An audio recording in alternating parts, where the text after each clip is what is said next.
Bonjour, je m'appelle Katia Dufault. J'ai enseigné le français au secondaire de 1994 à 2018.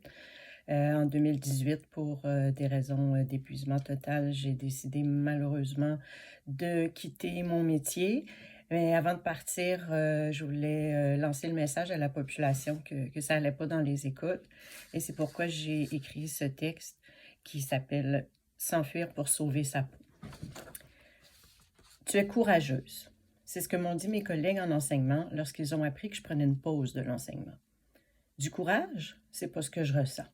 Plutôt de la honte. Honte d'abandonner mes élèves, honte de ne pas avoir tenu le coup. Parce que c'est ça qu'on fait comme prof, on tient le coup. Tant qu'on peut, tant que notre santé nous le permet. C'est qu'on croit à ce qu'on fait.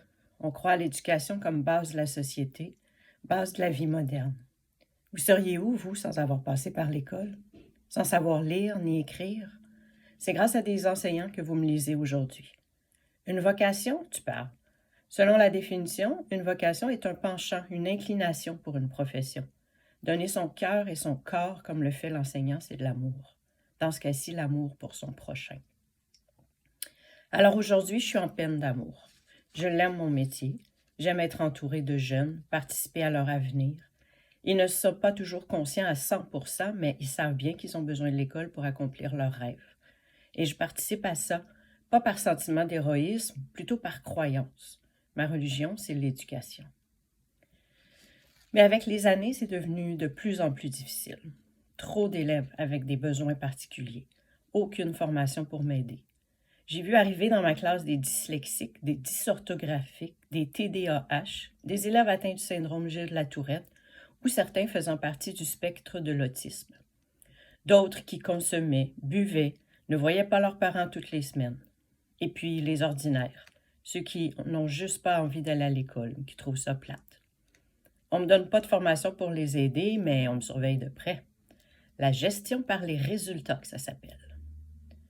Madame Dufault, vous avez plusieurs élèves en bas de 60%. Qu'allez-vous faire pour augmenter ces résultats?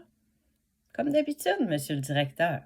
Fouillez sur Internet pour apprendre davantage sur ces diagnostics. Me creuser les méninges pour trouver une nouvelle façon d'expliquer.